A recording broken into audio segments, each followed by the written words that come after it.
긴장감이 감돌고 있는 참 장면이 아닐 수 없습니다.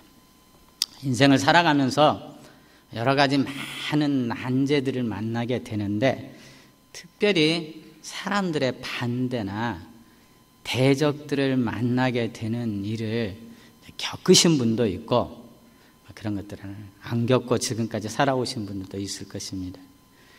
이런 일들을 겪지 않고 살았다는 것은 한편으로는 복일 수도 있고, 한편으로는 아직 그 일을 겪지 않았다고도 할 수 있습니다. 누군가 인생을 살아가면서 꿈을 가지고 희망을 가지고 무슨 일인가를 하려고 하게 되면 이런 반대들은 피할 수 없는 것이 인생의 역사인 것 같습니다. 이때 보통 두 가지로 대처 방식이 나타나게 되는데요. 첫 번째는 너무 실망한 나머지 더 이상 계속하지 않는 겁니다. 그냥 인자한 척, 덕이 많은 척 그냥 물러나 버리는 거.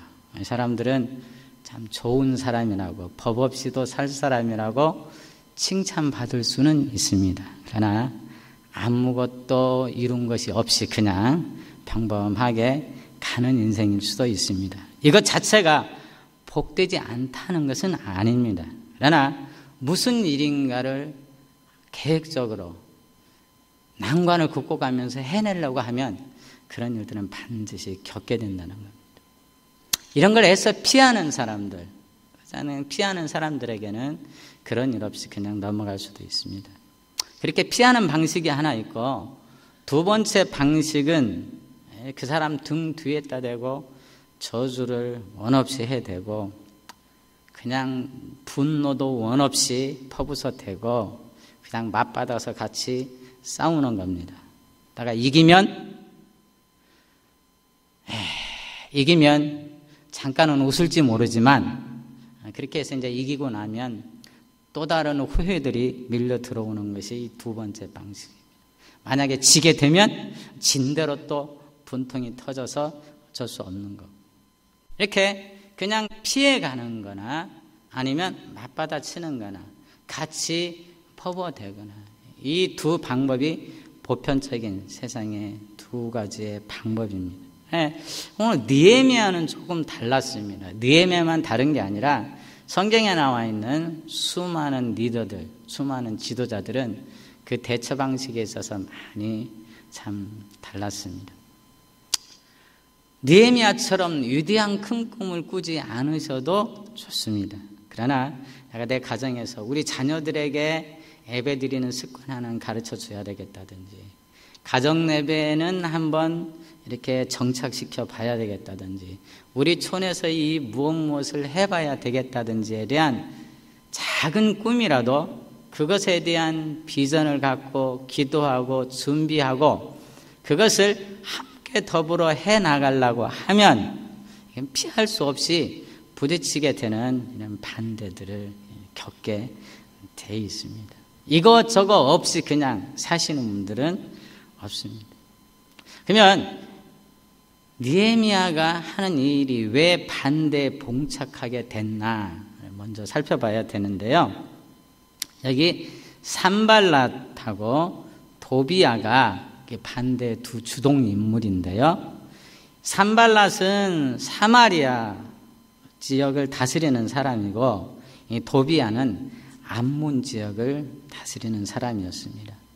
사마리아는 이스라엘의 북쪽에 있습니다. 그렇죠? 유대 땅이 있고 위에 이스라엘이 북이스라엘이었고 망하고 사마리아가 됐으니까, 그 다음에 암몬은 유대 지역의 예루살렘의 동쪽에 있는 사람들이었습니다. 자, 동쪽 지역은 주로 므낫세 반지파와 그 다음에 르우벤 지파, 그 다음에 갓 지파가 다스렸던 지역이잖아요. 그래서 도비야는 그쪽 지역을 다스리는 사람이었고, 산발랏은 이스라엘 북쪽 지역을 다스리는 사람들이었습니다. 그런데 포로에서 갑자기 그 바벨론 포로로 잡혀갔던 예루살렘의 수많은 사람들이 돌아오게 된 거예요. 이 귀한 공동체가 형성이 됐는데 귀한이 아니라 귀환.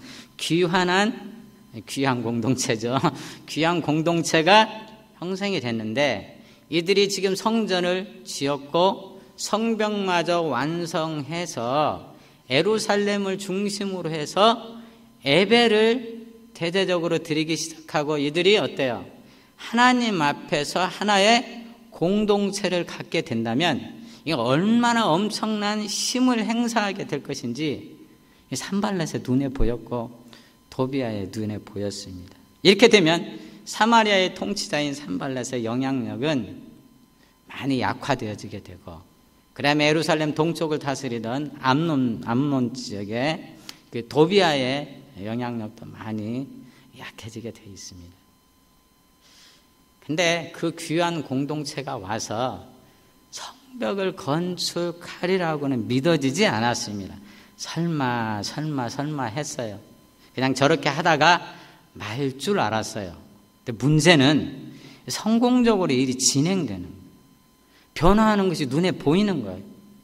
성벽이 전체가 다 연결됐고 높이도 반절이나 올라와 버렸어요. 이러니까 이제 이 산발락과 도비아가 전전긍긍하게 되는 겁니다. 그래서 지금 위협을 주는 거예요.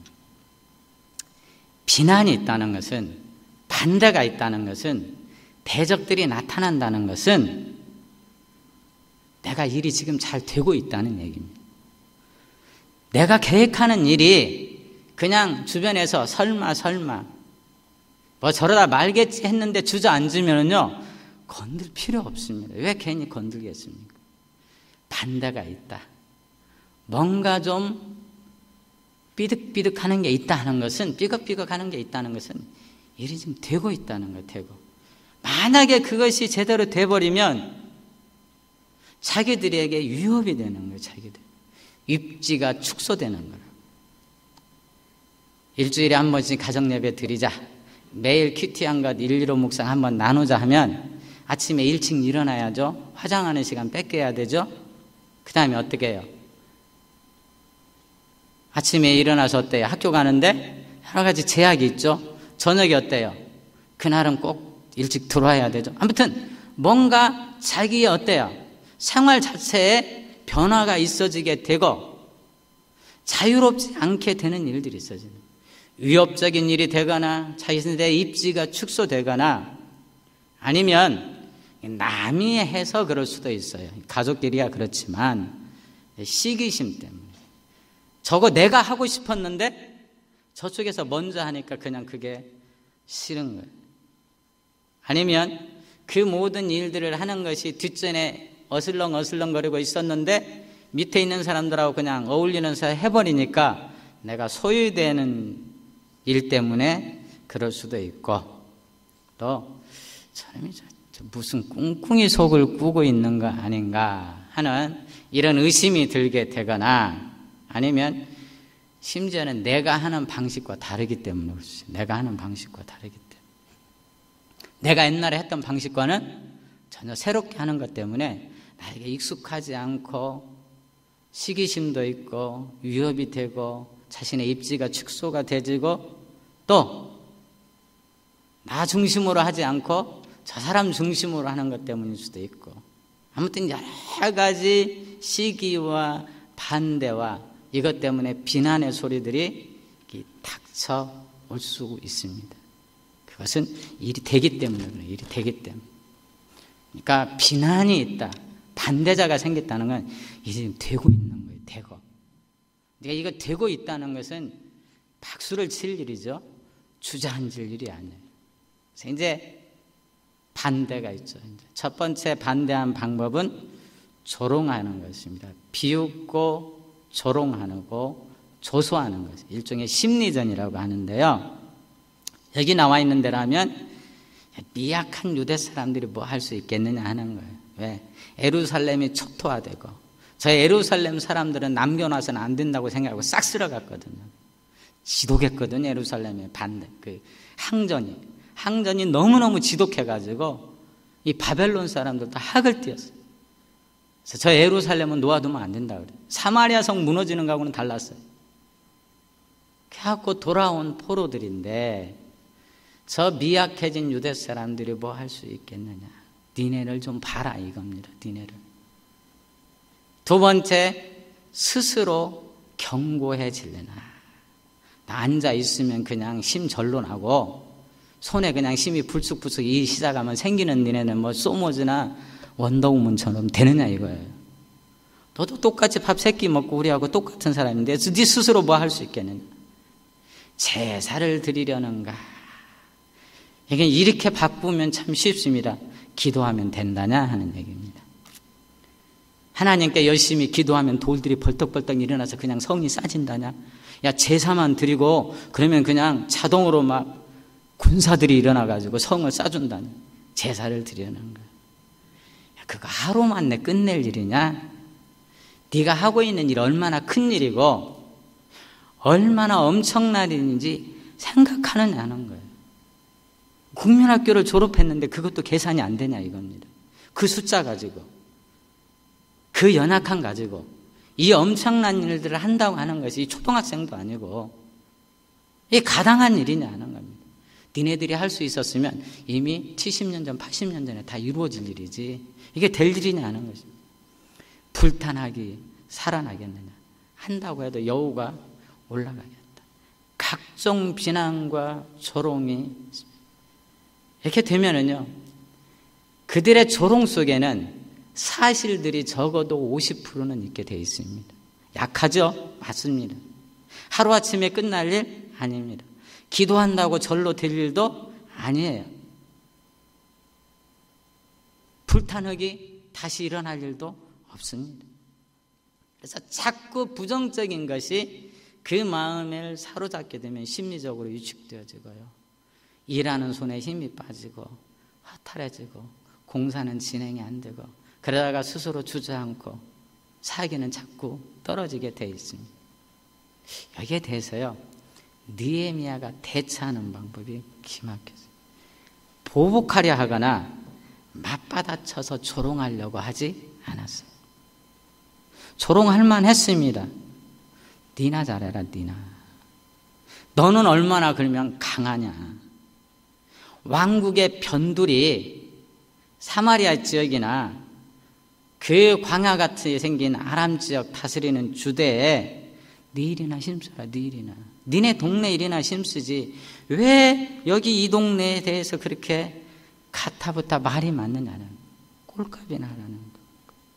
니나 잘해. 이렇게 하고 같이 맞받아친 게 아니었어요. 느헤미야는요, 이 일이요 영적인 싸움인 걸 알았어요. 영적인.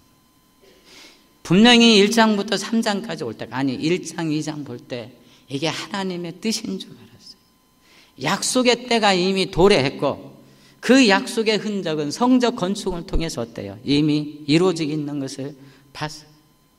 저 예루살렘이 회복된다는 것은 수많은 선지자들에 의해서 어때요? 이미 약속되어진 일이었어요. 여기에 대해서 아무것도 아닌 저 사마리아 지방의 총독 다스리는 사람하고 암논 지역을 다스리는 사람들에 의해서 비난과 조롱과 조소가 있어지는 것은 이게 영적인 싸움인 줄 알아요. 이거 하나님의 일이 성취되고 있으니까 이것을 방해하고자 하는 방해 공작이 임한 것인 줄 알았어요. 그래서 그들과 싸우려고 하지 않았어요. 뭐 했죠? 기도했어요. 기도. 6절에 있는 대로 이에 우리가 4절부터죠. 우리 하나님이여 들으시옵소서. 우리가 업신여김을 당하나이다. 원하건대 그들이 욕하는 것을 자기들의 머리에 돌리사 노략거리가 되어 이방에 사로잡히게 하시고 주 앞에서 그들의 악을 덮어두지 마시고 그들의 죄를 도말하지 마옵소서. 그들이 건축하는 자 앞에서 주를 노하게 하셨으니. 이거 저주죠, 저주. 그러죠? 어떻게 이런 기도할 수 있어요? 이런 기도를 했다는 것은 이게 하나님의 뜻인 것을 알았죠. 하나님의 뜻이 이루어지고 있는데 그걸 회방하는 것인 줄 알아요. 이게 단순한 시비나 도전이나 비웃음이나 조롱이 아니라 영적인 싸움인 걸 알았다. 아브라함을 부르시고 축복하실 때 그랬어요. 내가 너를 축복하는 자를 축복하고 내가 너를 저주하는 자는 어떻게 한다고요? 이게 하나님의 약속이었어요. 내가 하나님의 선한 뜻을 행하고 있고 이들이 하나님의 선한 뜻을 행하고 있으면 그들의 저주가 어떻게 하라고요? 당신 말씀대로 그 저주대로 돌아가게 하라는 거예요. 내가 하는 길이 하나님의 뜻이에요. 이를 축복하는 자에게 복을 돌리고, 이걸 나에 대한 문제가 아니라 하나님에 대한 도전으로 받게 돼요. 우리에 대한 문제가 아니라 하나님에 대한 도전으로. 이게 기도입니다. 잘 분별하셔야 돼요. 선한 일에는요, 반대가 반드시 있습니다. 특별히 하나님의 선한 뜻을 구해가는데 어려운 일이 없었던 어떤 위대한 인물도 한 사람도 없습니다. 바울도 모세도 다윗도 모두 다 마찬가지입니다. 그리고 그들이 그 위기를 이겨내가는 길은 상대방을 더 큰 칼을 들어서 맞받아치는 데 있지 않고 겸손하니 하나님 앞에 기도할 줄 아는 사람들에게 있었습니다. 그래서 이게 영적인 싸움을 알고 기도했어요. 그리고 어떻게 했어요? 6절에 보면 우리가 성을 건축하여 전부가 연결되고 높이가 절반에 이르렀다는 얘기는 계속됐다는 얘기예요. 공사는 계속됐습니다. 촌모임도 계속 하셔야 되고요. 가정예배도 계속 들으셔야 되고 115 묵상도 계속 하셔야 돼요. 괜히 자녀들하고 싸울 생각하지 말고, 괜히 와이프하고 다툴 생각하지 말고, 괜히 남편 바가지 긁을 생각하지 말고 어떻게 하라고요? 이게 영적인 거라니까요. 영적인 거. 그냥 기도하세요. 자녀들의 내일을 위해서나 신앙을 위해서나 가정의 신앙을 위해서나 선원들을 위해서나, 아니 느헤미야처럼 위대한 역사를 이루어갈 수도 있습니다. 그 역사를 위해서나 묵묵하니 하나님 앞에 기도하고 어때요? 오늘 2명이 됐든 3명이 됐든 하고자 하는 그 일을 계속해서 해나가는 법. 그래서 이 일이 진행되어가고 성 높이가 반절 정도 찼어요. 이게 산발락과 도비아가 난리가 났어요. 기도한다고 해서 산발락이 갑자기 조용해지고 도비아가 조용해지는 법은 없습니다. 더 약이 올라서 다음 선수들을 불러왔어요. 누구를 불러왔죠? 아라비아 사람들하고 아수도 사람들을 불러왔습니다. 사마리아는 북쪽, 암몬은 동쪽, 아라비아는 남쪽, 아수돗은 서쪽입니다. 쉽게 말해서 포위 전략을 짠 게 동서남북 사면을 포위해서 어떻게 했어요? 이제 무력적인 위협을 가한다고 그랬어요. 군사를 동원해서 걔네를 치겠다 겁을 주었어요. 겁을 주었는데 만약에 군사를 동원해서 치게 되면 어떻게 되죠? 누구에 대해서 반기를 드는 것이 되죠? 지금 느헤미야가 누구의 명을 받아서 와서 건축하고 있죠? 아닥사스다 왕이에요. 그러니까 느헤미야는 알았어요. 군사를 동원해서 대대적인 어때요? 내놓고 공격은 할 수 없다는 거예요. 왜? 아닥사스다 왕이 조서 갖고 왔거든요. 그 일을 방해한 것이 나중에 잘못되면 어떻게 돼요? 반역죄에 해당되는 거예요. 그러나 뭔 할 수 있어요? 게릴라전은 할 수 있어요. 저녁에 깜짝같이 복면 쏘고 자객을 보내서 어떻게 해요? 한두 놈 죽이고 후틀어 놓고 가고 나중에 조사 나와도 오리발 내밀면 되고 누구만 불안하게 만들면 돼요. 일하는 사람들만 불안하게 만들어요. 무력적으로 위협은 하지만 어찌할 수 없는 것은 알았어요. 근데 이 무력적인 위협이 먹혀들었습니다. 먹혀들어가지고 유대 사람들 얼마는 밖으로 떨어져 나갔어요. 야, 니네 우리 왕한테 와. 그것밖에 살 길이 없다고 했고.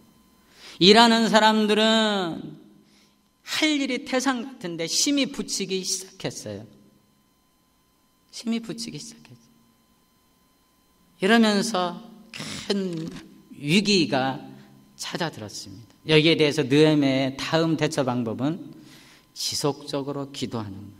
지속적으로 기도하면서 두 번째, 게릴라전에 대비해서요.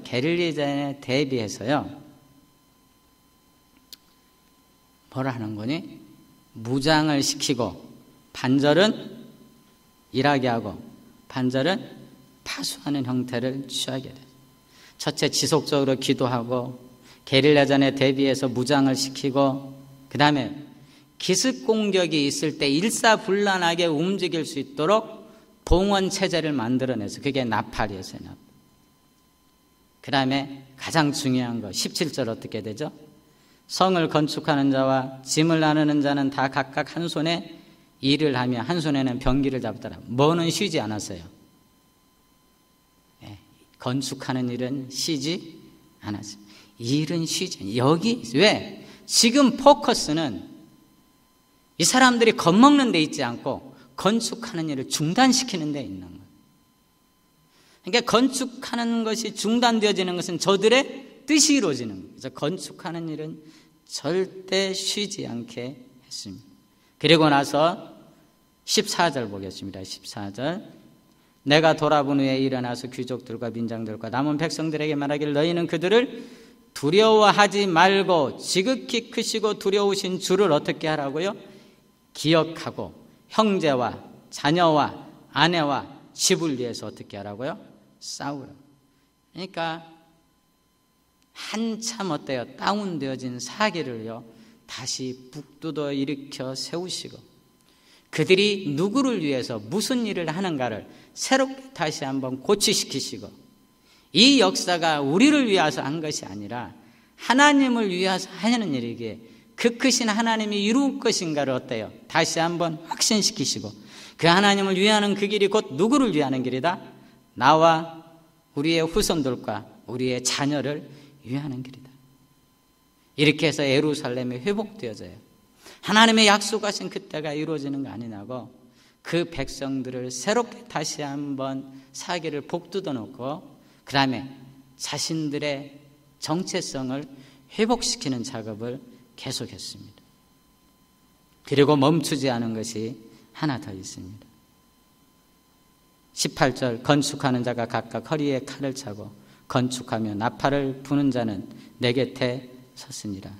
내가 귀족과 민장들과 백성들의 길을, 이 공사는 크고 넓음으로 우리가 성에서 떨어져 거리가 먼저 너희는 어디서든지 나팔 소리를 듣거든 이리로 모여 우리로 나오라. 우리 하나님이 우리를 위하여 싸우시라 했느냐. 21절.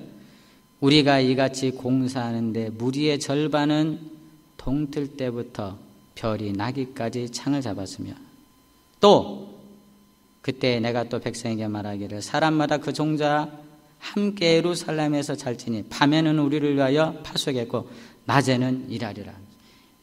참 애매하게 기록되어 있는데요, 우리 성경에는 성전을 건축하는데 가속도를 붙였다는 얘기입니다.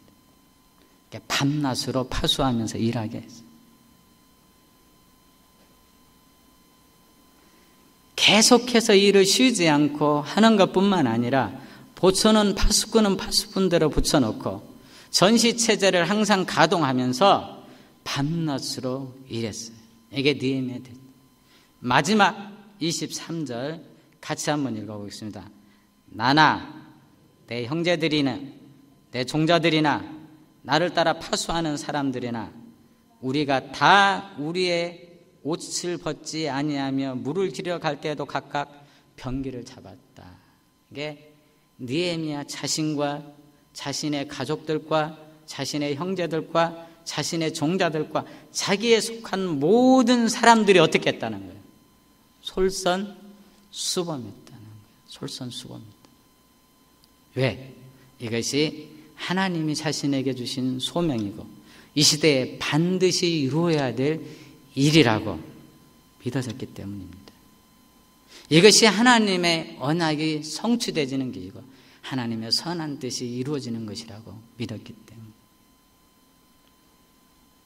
그는 기도하고 인내하며 믿음을 가지고 대역사를 그렇게 맞춰냈습니다.